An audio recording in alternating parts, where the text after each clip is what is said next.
Ces vacances qui n'en sont pas, Jean Cocteau les passe au bord de la Méditerranée, qui fut propice à l'éclosion d'un certain nombre de ses créations et où, depuis une douzaine d'années, il mène à son terme une œuvre aussi diverse qu'importante. Après la chapelle Saint-Pierre de Villefranche et la salle des mariages de la mairie de Menton, de nouvelles besognes le sollicitent.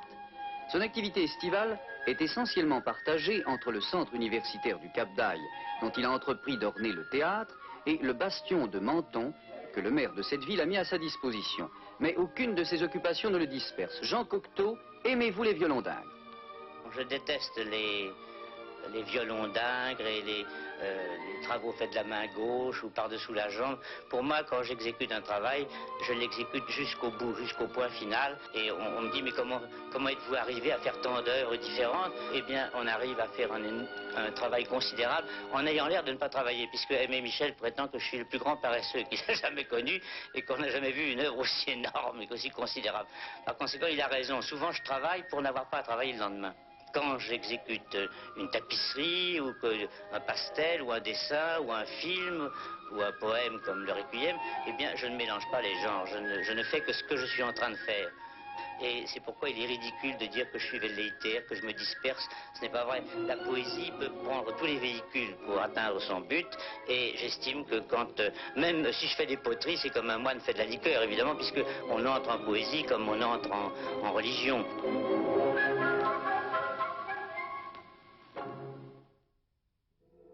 40 ans de meute, 40 ans de chasse à l'homme, 40 ans où je suis arrivé à tenir le coup, 40 ans qu'on me traite de gamin qui débute, 40 ans de liberté, 40 ans que je les emmerde. Si cette exclamation de Jean Cocteau ne livre pas, à elle seule, toutes les vérités sur une des plus fécondes traversées du siècle, du moins a-t-elle le mérite d'introduire un aveu pathétique dans le récit d'une désaventure littéraire et artistique, la plus singulière et la plus brillante, d'une époque qui en fut pourtant largement prodigue. Je suis né le 5 juillet 1889. Beaucoup de dictionnaires me rajeunissent de 2 ans. Je suis né à Maisons-Laffitte, en Seine-et-Oise, d'une famille charmante. Mon père était peintre amateur. Il est mort lorsque j'avais 10 ans. En réalité, son père, Georges Cocteau, est financier. Mais il est exact qu'il passe plus de temps devant ses peintures et ses objets d'art qu'au palais Brognard. Cocteau restera toujours pétrifié par le suicide de son père, par l'anneau froid du canon appuyé sur sa tempe, comme il l'écrira plus tard. À l'égard de sa mère, Cocteau manifeste un amour et un émerveillement qui ne le quitteront jamais. Elle sera l'initiatrice et la force complice qui le retiendra et l'encouragera sa vie durant. Son enfance bourgeoise avec sa sœur Marthe et son frère Paul est semblable à celle de tant d'autres rejetons d'une classe privilégiée et égoïste. Mon grand-père collectionnait des objets d'art et des tableaux. Il avait de l'audace et de l'éclectisme. Les amis de mon grand-père étaient des virtuoses, des violonistes, des violoncellistes, avec lesquels il organisait des quatuors.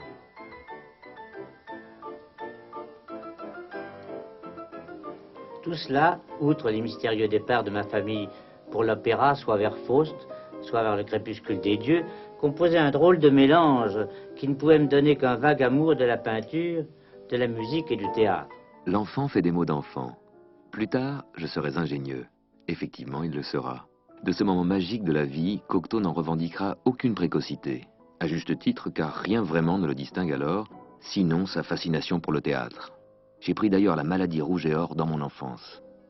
Longtemps, je n'ai pas eu le droit d'aller au théâtre, et je ne connaissais le théâtre que par les programmes que ma mère oubliait dans ma chambre. Je la voyais partir pour le théâtre. Je la voyais habillée avec la femme de chambre à genoux, comme devant une madone, et puis elle partait rejoindre les grandes salles mystérieuses, et puis elle revenait en oubliant, en jetant des programmes sur mon lit. Et puis alors il y avait un magazine avec déjà la couverture en couleur qui s'appelait Le Théâtre.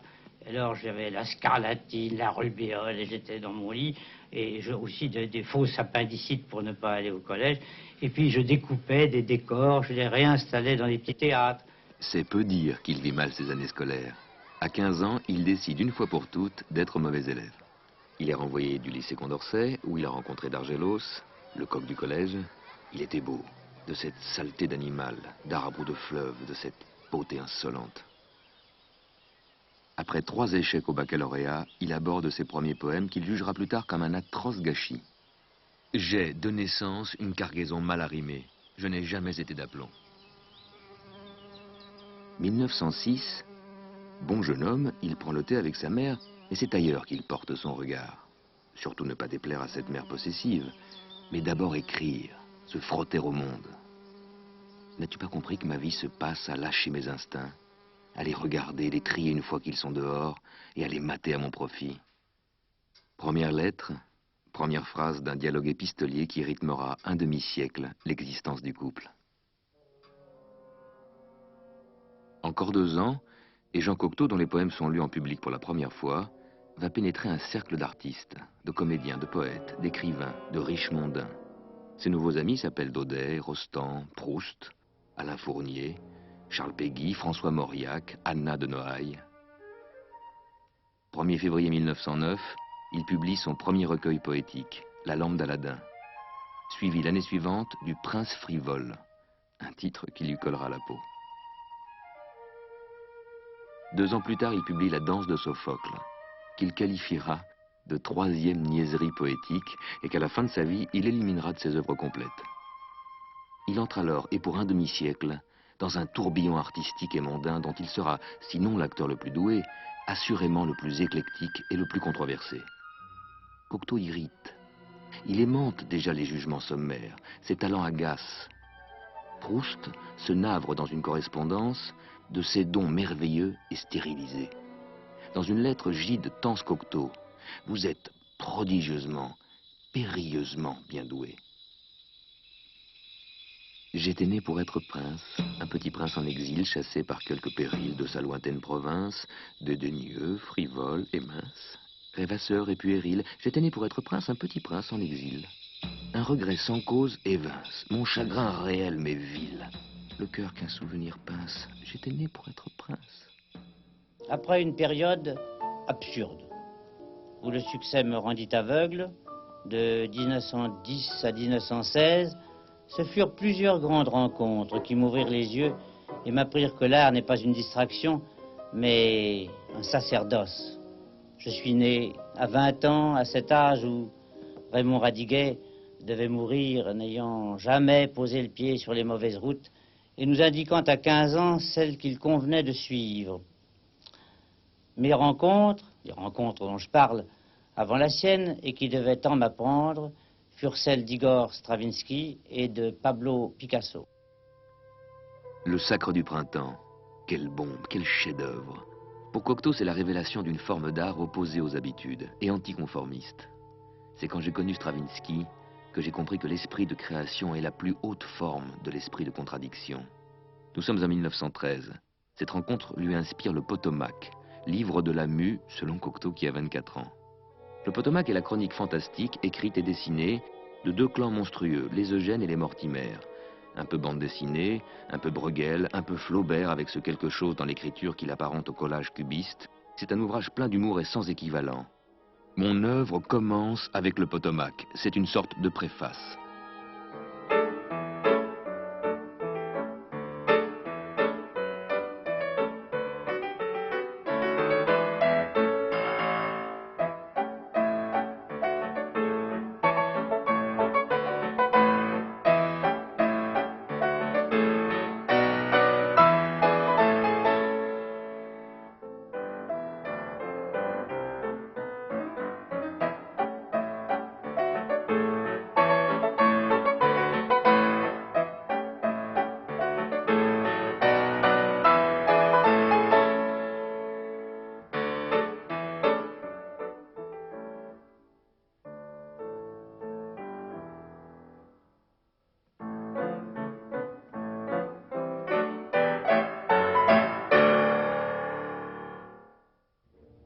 Le premier son de cloche d'une période qui commence en 1912 me fut sonné par Diaghilev une nuit place de la Concorde.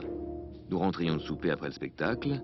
Nijinsky boudait, à son habitude, il marchait devant nous. Diaghilev s'amusait de mes ridicules. Comme je l'interrogeais sur sa réserve, j'étais habitué aux éloges, il s'arrêta, ajusta son monocle et me dit « Étonne-moi. Ce phénix m'enseigna aussi qu'il fallait se brûler vif pour renaître. » En quelque sorte, Cocteau entre dans la danse en dessinant les affiches pour les ballets russes, à la satisfaction de Diaghilev qui le garde à ses côtés. Diaghilev n'avait jamais le sou. Il avait l'air d'un jeune bulldog avec une dent posée au bord du sourire. Il teignait les cheveux en noir et se réservait une mèche blanche, ce qui fait que ses danseuses l'appelaient Chinchilla.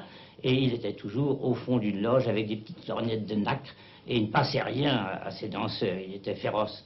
Et il n'avait pas le sou. Et pour traîner derrière lui cette troupe et ces décors, c'était pas commode. Alors il tapait soit la princesse de Polignac, soit les Rothschild. Et mademoiselle Chanel, Coco Chanel, qui était à l'époque, je l'ai rencontrée à l'hôtel Meury chez madame José Maria Cerf. Et alors elle était une petite personne silencieuse. Maintenant elle est très éloquente et personne ne raconte mieux qu'elle son siècle. Et avec une générosité anonyme, elle a permis la reprise du Sacre du Printemps et de Parade. 1914. Cocteau s'engage mondainement dans la guerre. Réformé, il acquitte sa contribution au patriotisme ambiant en se portant volontaire comme ambulancier civil. L'uniforme lui paraissant peu saillant, le grand couturier Poiret en crée un spécialement pour lui. Il la côtoiera tout de même, la guerre, suffisamment pour qu'elle lui inspire les premiers vers du discours du Grand Sommeil et la trame de Thomas l'Imposteur. Sa part de frisson, il l'endosse avec l'aviateur Roland Garros. Il en naîtra les poèmes du Cap de Bonne-Espérance, dont Claudel assurera qu'on doit les découvrir comme un paysage vu du ciel. Pendant les massacres, à l'arrière, la vie continue, brillante, policée, artistique. À Paris, attaché à la propagande, Jean Cocteau rencontre Picasso. Il m'apprit qu'il faut courir plus vite que la beauté. Et aussi Sandrars, Modigliani, Apollinaire, Paul Morand, Braque, Dorin, Max Jacob et Éric Satie, qui demeurera toujours un de ses maîtres dont il ne cessera de rappeler ce qu'il lui doit. Il est temps de se faire réformer définitivement, car dans l'instant, ce qui accapare Cocteau, c'est Parade. Le projet est sans précédent. Réunir dans un ballet peinture et musique. Ce sera Picasso pour les décors et les costumes, Satie pour la musique, Massine pour la chorégraphie, et Diaghilev et ses ballets russes. Le livret, lui, sera bien entendu de Cocteau. Parade a été un scandale considérable, mais 3 ans après, inexplicablement, un succès énorme. Et en 3 ans. Parade, je te l'avais dit, les gens considéraient ça comme du guignol. Et comme du guignol, trouvaient le décor de Picasso trop simple. On était habitué aux décors très compliqués. J'avais moi-même fait la chorégraphie avec Massine. Comme j'ai refait dans Le Jeune homme et la mort, j'avais tâché de rehausser les gestes de la vie habituelle jusqu'à la danse. Et alors les gens n'étaient pas été habitués à petits pas et au style de petits pas, à la danseuse portée par le danseur au point. Et tout à coup, ils voyaient des gestes de la vie familière très exagérés comme je te le dis, haussés jusqu'à la danse. Et ça a été une des raisons aussi du scandale. Et puis on ne sait pas quelles sont les raisons du scandale. C'est déjà très étrange de penser que Parade était pendant Verdun. Il y avait les deux choses, que Paris avait une vie intense pendant qu'il y avait la vie intense des tranchées. Mais il y aura plus fort que la tempête de Parade. Monsieur, il y a dans l'antichambre un enfant avec une canne. Cet enfant que Max Jacob lui a demandé de recevoir, cet enfant insolite que la femme de chambre annonce, s'appelle Radiguet. J'ai connu Raymond Radiguet, il avait 14 ans quand je l'ai connu. Je l'ai connu par Max Jacob. Il habitait rue Gabriel, il était encore à Montmartre, comme Jean Gris. Et Raymond Radiguet habitait le parc Saint-Maur, et quand il était trop tard pour qu'il rentre la nuit, qu'il traverse le bois, il avait d'ailleurs très peur des rugissements des lions du zoo. Et il couchait soit chez Gris, soit chez Max Jacob, mais sur la table, parce qu'il n'y avait pas de place, il couchait sur la table de Gris, ou bien sur la table de Max Jacob, au milieu des pots de gouache.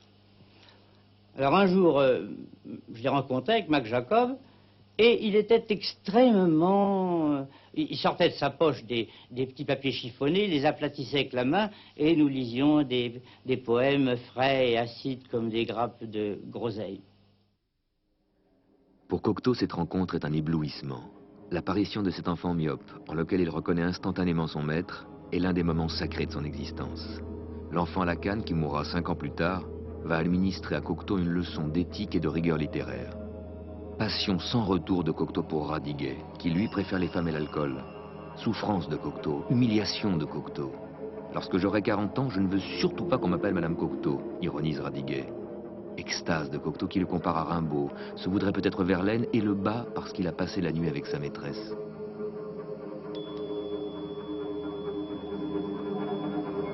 Le secret professionnel est une nouvelle mue. Cocteau renie son écriture passée et s'élève, grâce à Radiguet, vers un nouveau classicisme. Un poème doit perdre une à une toutes les cordes qui le retiennent à ce qui le motive.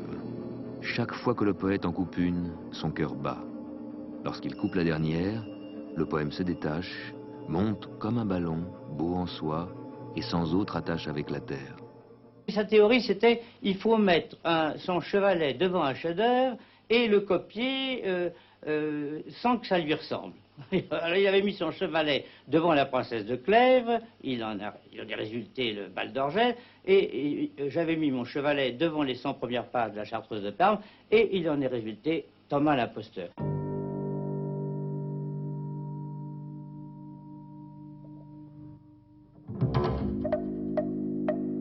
La guerre lui apparut tout de suite comme le théâtre de la guerre. Théâtre réservé aux hommes. Ils entraient dans les coulisses du drame. La scène se rapprochait. Et ils dévisageaient cette solitude, ces arbres à droite et à gauche. Cette nuit encombrée de canonnades. Nous avons écrit, lui, Orgel, et moi, Thomas l'imposteur, à Pramousquier. Pramousquier était près du Cap-Nègre, à la pension Bessy, où nous étions aussi avec Georges Auric, Et c'est là qu'un ami m'ayant apporté de Grèce une canne de berger grec, en me promenant autour du Cap-Nègre, j'ai eu l'idée de mettre la tragédie grecque au rythme de notre époque. Personne n'y pensait parce que on considérait la tragédie grecque comme un devoir de classe. Alors j'ai commencé avec Antigone, j'ai retendu la peau de cette vieille dame admirable, et puis ensuite j'ai continué avec Édipe, et puis beaucoup plus tard, j'ai pris Édipe à mon compte avec la machine infernale, mais beaucoup plus tard. C'est tentant de photographier la Grèce en aéroplane. À vol d'oiseau, de grandes beautés disparaissent, d'autres surgissent. Il se forment des rapprochements, des blocs, des ombres, des angles, des reliefs inattendus. Constat de Julien Gracq. Une des faiblesses très apparentes d'un écrivain comme Cocteau est sa peur panique d'ennuyer, son vertige devant la perspective d'un passage à vide. Il raccourcit ses Sophocles afin d'en faire sauter les tunnels.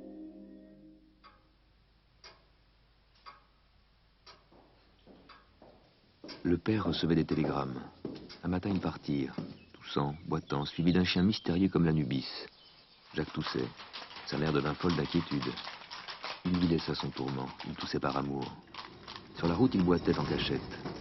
Chaque soir, après dîner, assis dans un fauteuil de paille, il croyait revoir Igi avec sa robe de Sainte Vierge dans le cadre éclairé de l'ascenseur, entre le groom et Tigrane, montant au ciel, soutenu par les anges. Les années Radiguet sont des années inspirées. Cocteau écrit Les Mariés de la Tour Eiffel, première œuvre où je ne doive rien à personne qui ne ressemble à aucune autre. Plein chant, long poème d'amour, où Radiguet est sans cesse présent.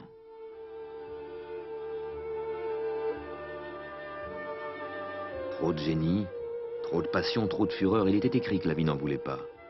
L'enfant Radiguet, que personne n'osait appeler par son prénom, meurt d'une typhoïde mal soignée le 12 décembre 1923.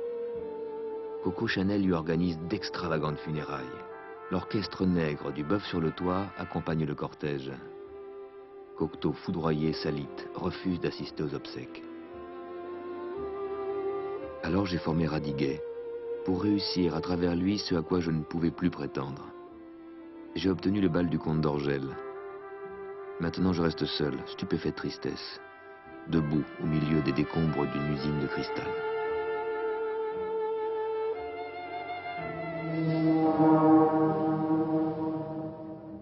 La douleur, pour s'apaiser, lui propose deux rendez-vous, l'opium et la religion.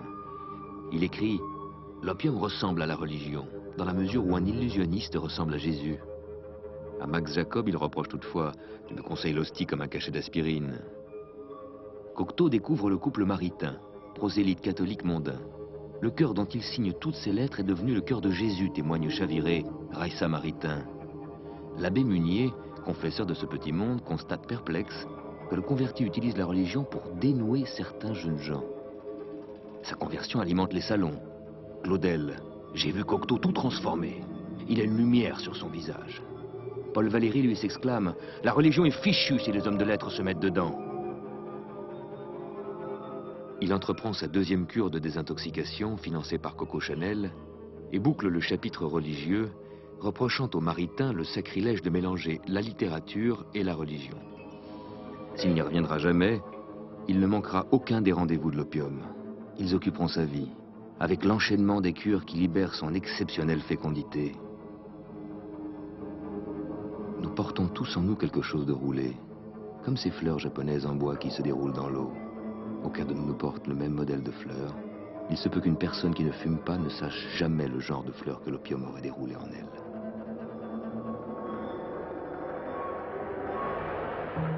L'ange heurte-bise, l'ange gardien.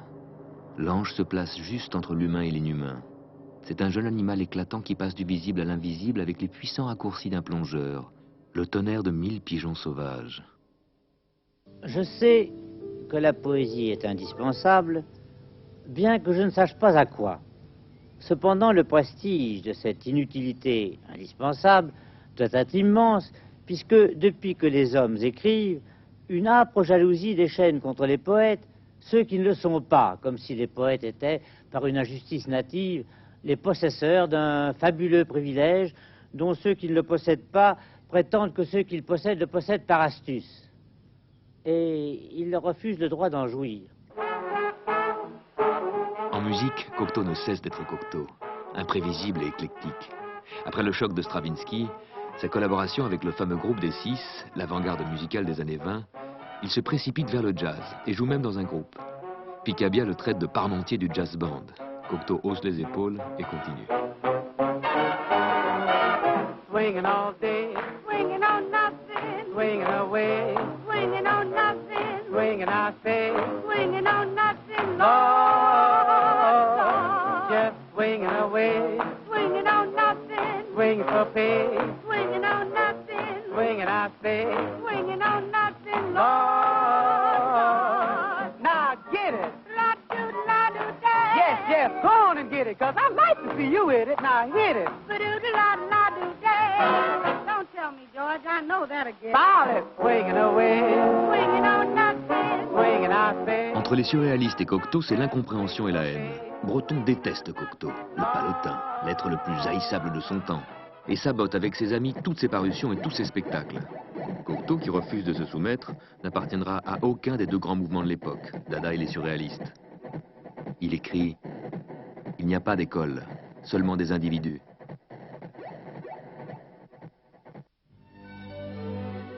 3 ans de deuil, et Cocteau rencontre Jean Desbordes, jeune écrivain qui lui a adressé un de ses textes. Serait-ce là la découverte d'un nouveau génie, d'un nouveau Rimbaud, d'un nouveau Radiguet? Cocteau y croit jusqu'à préfacer J'adore, le premier ouvrage de son jeune amant. Il entraîne Desbordes, disciple amoureux, dans ses voyages. Il s'affiche à Villefranche, à l'hôtel Welcome. Il l'initie à l'opium. Cette période sera peu féconde, à l'exception de La Voix humaine et du Livre blanc, que Cocteau publie anonymement. Écrit dans un état d'exaltation amoureux, impudique comme une libération enfin assumée, le Livre blanc, ouvrage érotique homosexuel, est un manifeste poétique pour une autre façon d'aimer. J'ai toujours aimé le sexe fort, que je trouve légitime d'appeler le beau sexe. Mes malheurs sont venus d'une société qui condamne leur art comme un crime et nous oblige à réformer nos penchants. C'est presque mot à mot la plainte et le constat de Sade, 200 ans auparavant. Il en profite au passage pour reprocher à Proust « Son personnage d'Albertine est un faux, c'est un garçon ». Le corps d'Alfred était pour moi davantage le corps pris par mes rêves que le jeune corps puissamment armé d'un adolescent quelconque. Corps parfait, gréé de muscles comme un navire de cordage, et dont les membres paraissent s'épanouir en étoiles autour d'une toison ou se soulèvent alors que la femme est construite pour feindre, la seule chose qui ne sache pas mentir chez l'homme.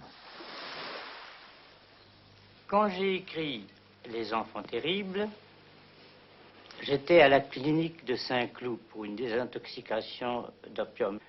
Et je recevais la visite de Christian Bérard. Et Christian Bérard avait fait la connaissance d'un jeune homme et d'une jeune fille, Jean et Jeanne Bourgoin.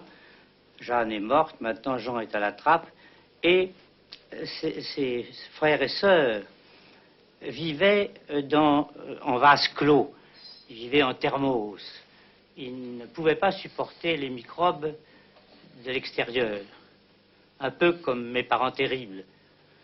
Et il a été absolument ignoble d'imaginer l'inceste entre ce frère et cette sœur et entre cette mère et ce fils.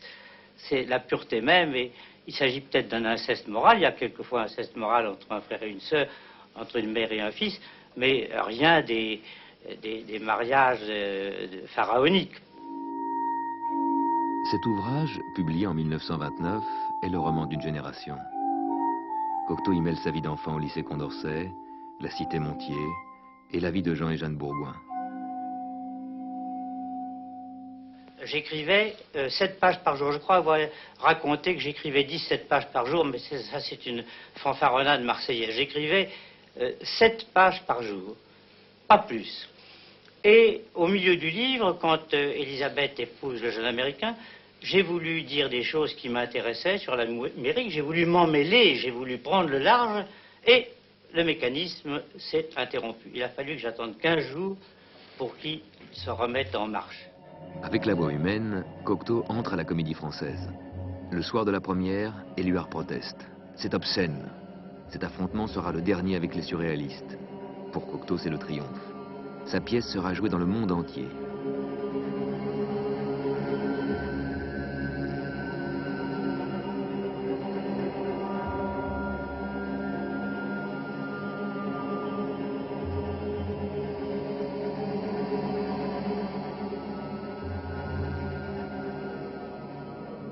Quand il n'est pas romancier, essayiste, dramaturge, cinéaste, journaliste faisant le tour du monde, chroniqueur, conférencier, comédien, styliste pour la mode, il organise le retour victorieux sur le ring d'un ancien champion de boxe déchu. Le boxeur s'appelle Al Brown. Noir, homosexuel, drogué, Cocteau le repère dans un cabaret de Montmartre où il danse. Coco Chanel, qui n'en est plus à une près, prend en charge la cure de désintoxication d'Al Brown. Son retour sur le ring est une apothéose. Il reconquiert son titre en 65 secondes. Sa résurrection sera aussi celle de Cocteau. Mais en embuscade, une nouvelle passion l'attend. À l'hôtel de Castille, Al Brown est assis sur le lit de Cocteau quand entre dans la chambre un jeune comédien à qui il a confié peu de temps avant son premier grand rôle dans Les Chevaliers de la Table Ronde et auquel il veut lire la nouvelle version d'Oedipe Rex. Ce jeune comédien s'appelle Jean Marais. C'est de nouveau l'amour d'où naîtra presque dans l'instant une pièce de théâtre, Les Parents Terribles. Fou de théâtre, Jean Marais travaillera plus de 25 ans avec Cocteau. Cocteau et Marais, complices et passionnés, enchaînent pièces et succès. Le théâtre, je le respecte. Il m'intimide, il me fascine. Je m'y dédouble. Je l'habite et je deviens l'enfant que le tribunal du contrôle autorise à entrer aux enfers.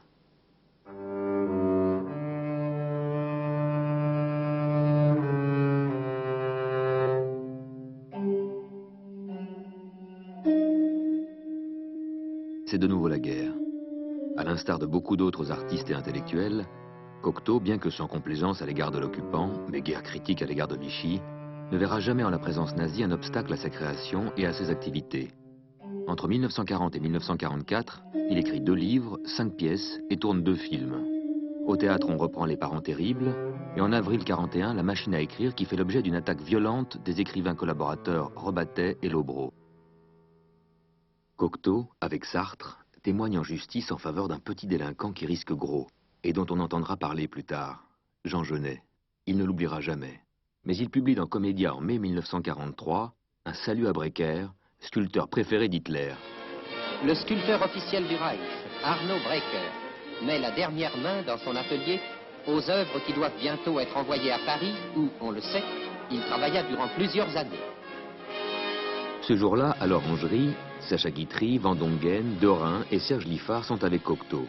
Cocteau avait connu Breker en 1925 lors d'une soirée au Bœuf sur le Toit. Ce qui le fascine chez le sculpteur, c'est la glorification des corps nus soumis à l'esthétique grecque. Mon cher Cocteau, Freud, Kafka, Chaplin sont interdits par les mêmes qui honorent Breker. En vous voyez parmi les interdits, que vous avez eu tort de vous montrer soudain parmi les censeurs. Les meilleurs de ceux qui vous admirent et qui vous aiment en ont été péniblement surpris. Redonnez-nous confiance. Rien ne doit nous séparer. Votre Paul Éluard. 20 janvier 1943. Sa mère meurt au couvent d'Auteuil. Maman circule enfin librement et ne me quitte plus. 1944. Cocteau tentera tout pour faire libérer Max Jacob des griffes nazies. Vainement. Il pleure, j'en déborde, mort sous la torture de la Gestapo. Arrive la libération. Cocteau, traduit devant un comité d'épuration, est blanchi grâce à l'intervention de Louis Aragon. Il intervient en faveur de Brasillac.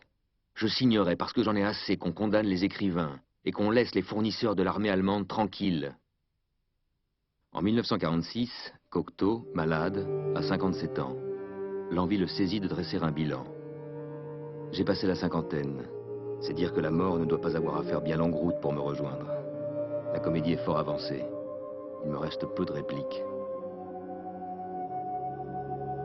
La difficulté d'être, 31 courts chapitres, 7000 lignes éblouissantes où défilent l'amitié, ce spasme tranquille, la beauté, l'amour, le rêve, la douleur, la mort, la drogue, le rire, pour conclure en une chute désinvolte et poignante. En fin de compte, tout s'arrange, sauf la difficulté d'être.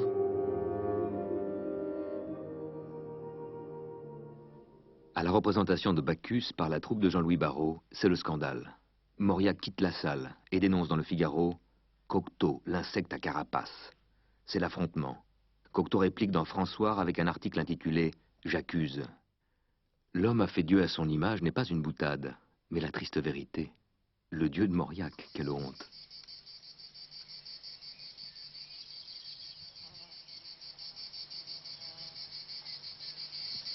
Comme je séjournais à Santo-Sospir l'été de 1950, j'ai eu l'imprudence de décorer un mur. Matisse me dit, quand on décore un mur, on décore les autres. Il avait raison. Picasso a ouvert et fermé toutes les portes. Restait de peindre sur les portes. C'est ce que j'ai essayé de faire.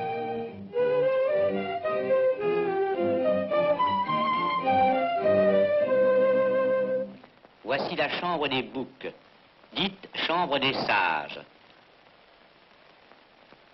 En 1951, la villa étant tatouée, j'ai commencé à peindre. Je cache mes peintures, les armoires sont pleines de tableaux. Ce tableau représente le mythe d'Ulysse et des sirènes. Attaché au mât, Ulysse a bouché ses oreilles avec de la cire. Quand on ne sait plus où mettre les toiles, on les accroche aux arbres. Voici la tentation du Christ sur la montagne. Satan est charmant, bien sûr. Il tâche de convaincre. Le Christ n'écoute que d'une oreille. L'autre est ailleurs. Le travail ne m'empêche pas de monter quelquefois à cheval. Le travail ne m'empêche pas de monter même quelquefois à lion. Le travail ne m'empêche pas de jouer quelquefois aux boules. À mon âge, on n'a plus le temps de prendre des vacances. Mes vacances, c'est le travail.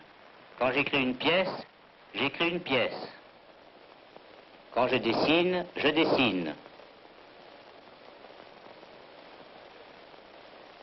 Quand je peins, je peins.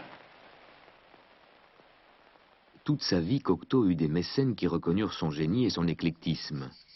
Mais celle qui fut sa confidente et veilla sur lui avec le plus d'attention et d'admiration fut Francine Weisweller. Elle lui ouvrit les portes de sa villa, Santo-Sospir, et redonna au poète une force de créer et un goût du bonheur qui semblait l'avoir abandonné. Édouard d'Hermite, dit Doudou, jeune peintre, jardinier, chauffeur, puis son compagnon qu'il fera tourner dans plusieurs films. Il l'adoptera et fera de lui son héritier, ce fils qu'il avait rêvé d'avoir. Si Cocteau s'est rapproché des mythes grecs et s'est senti inspiré par le soleil méditerranéen, il a passé dans cet hôtel de Villefranche une vie de fête, partagée entre le nuage d'opium et l'enthousiasme charnel des marins. En 1949, à son retour des États-Unis, il écrit une lettre aux Américains. Américains, ne vous livrez pas au vertige mortel de la radio et de la télévision. La télévision aide l'esprit à ne plus mâcher, à ingurgiter une nourriture molle et digérée d'avance. Mâchez les choses avec des dents robustes. Ne les laissez pas n'être que l'ornement du sourire des stars.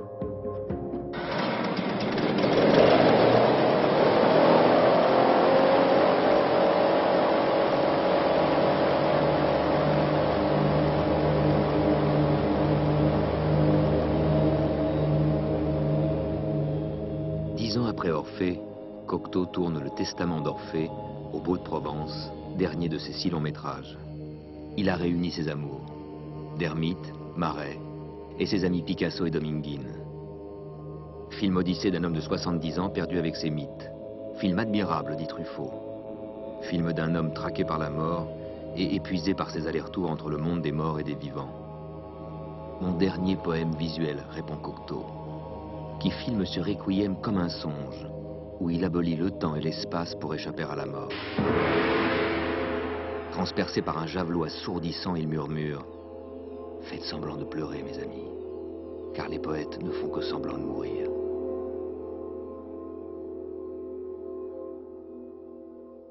Je m'excuse de vous parler avec des yeux qui ne sont pas exactement les miens, mais nous sommes ici dans un endroit gigantesque et qui a l'air d'être fabriqué, créé par une sorte de facteur cheval qui serait égyptien ou grec. Et rien ne peut être naturel ici. Il y a eu le sang d'un poète, il y a eu Orphée, il y a maintenant le testament d'Orphée. Inévitablement, on voit un rapport entre les trois, mais on ne voit pas très bien lequel. Eh bien, c'est un rapport anti-poétique. Je n'aime pas ce qui est poétique, j'aime la poésie, c'est-à-dire la poésie qui se fait toute seule, dont on ne s'occupe jamais. Le sang d'un poète, La Belle et la Bête, L'Aigle à 2 têtes, Les Parents terribles, Orphée, Le Testament d'Orphée, à la poésie critique, la poésie de roman et la poésie de théâtre, Cocteau souhaite la poésie de cinéma dès son premier film. Il écrit en pellicule comme on écrit avec de l'encre. La France aime beaucoup les étiquettes et je sais qu'on me reproche souvent de la dispersion. Or, un poète devrait être capable de tout, comme on le dit des mauvais sujets. Je ne suis, et je le déplore, pas capable de tout, mais j'estime avoir le droit de sauter de branche en branche pourvu que ce soit dans le même arbre. J'ai sans cesse la stupeur d'entendre qu'on m'accuse d'être fantaisiste, facétieux, sans rien comprendre à ces reproches, car de plein champ à l'Ange-Hortebise, au Paraprosodie, d'Orphée à la machine infernale, de La Belle et la Bête au Testament d'Orphée, des Enfants terribles à la difficulté d'être, mon œuvre résulte de graves calculs consistant à métamorphoser les chiffres en nombres et me range parmi ces donneurs de sang qui sont les seuls artistes que je respecte et dont la longue traînée rouge qu'ils laissent derrière eux me fascine.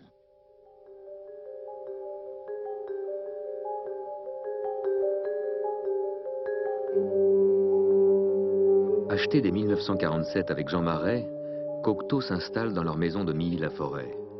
On y vient en pèlerinage. La presse le traque, il s'y prête de bonne grâce. Paris se répète avec gourmandise ses aphorismes. Il semble infatigable.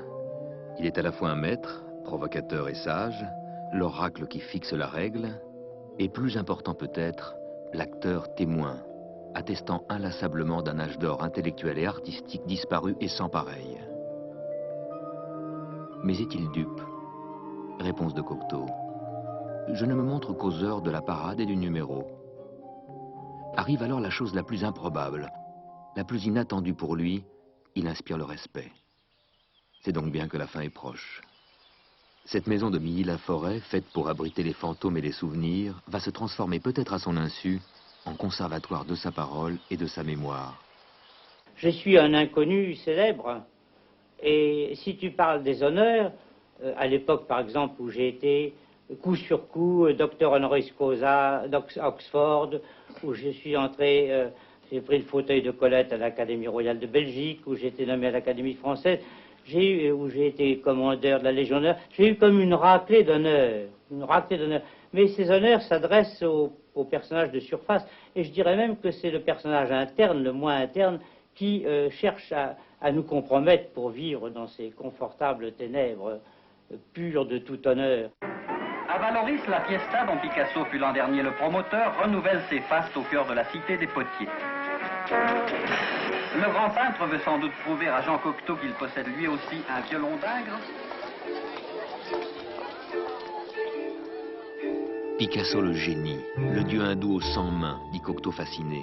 Lorsqu'il lui écrit, chaque lettre commence par « cher magnifique ». C'est ainsi depuis Parade. Picasso, c'est la vitalité, et surtout l'Espagne. Espagne. La vulgarité que je sache n'a jamais mis les pieds sur votre sol. Et si vous êtes pauvre, vous êtes incalculablement riche. Cocteau est fou d'Espagne, de son tragique, de sa symbolique. Mais quand Picasso sort joyeux des arènes, Cocteau, lui, porte le masque de la douleur. Car il a rencontré sa mort lorsqu'un jour le torero lui lançant sur les genoux sa montera, il est pris d'un subit malaise. Dans la corrida du 1er mai, il prend date pour le prochain vrai rendez-vous. Et maintenant, je dois avouer un scandale dans une époque éprise de tragique. Il m'arrive d'être heureux. Et je vais vous confier le secret de ces crises de bonheur. Il est simple. Je hais la haine, j'aime autrui et j'aime aimer. Je m'efforce de comprendre et d'admettre ce qui est étranger à mon style de vie. Le succès de mes camarades me réconforte et je m'étonne qu'on puisse en être jaloux. Du reste, en ce qui concerne l'amitié, je m'y trouve plus à l'aise que dans l'amour et cela m'a valu bien des malentendus pénibles et des sarcasmes. C'est la fin du voyage, l'apothéose du poète. Dans un dernier effort, il écrit un requiem, long, immense codicille poétique. Dernière adresse aux hommes, dernière adresse aux dieux. Cocteau a convoqué quelques-unes des grandes ombres qui n'ont cessé de cheminer à ses côtés. Dans leur présence, il puise l'ultime force d'arracher au ciel les poèmes les plus singuliers, les plus beaux, les plus riches nés de la langue française. Il est déjà de l'autre côté, devisant avec Orphée, son jumeau, son frère. Entre eux, tant de similitudes. En ces derniers jours, est-il serein ou simplement résigné, lui qui avait écrit « J'ai traversé des périodes tellement insupportables que la mort me semblait quelque chose de délicieux. J'ai pris l'habitude de ne pas la craindre et de l'observer en face. » Il meurt le 11 octobre 1963. Aujourd'hui que le temps a terni tant d'œuvres, il apparaît que celle de Cocteau dégage comme une petite lumière dansant dans l'oubli. Un feu follet qui s'obligerait à faire un instant la pause. Juste ce qu'il faut de temps pour que ces signes dans la nuit en dévoilent la part d'universalité. Je suis un feu de paille qui dure. Le temps lui a donné raison. Et sur sa tombe, pour l'épitaphe, il avait hésité entre « je débute » et « je reste avec vous ». Il a choisi « je reste avec vous ».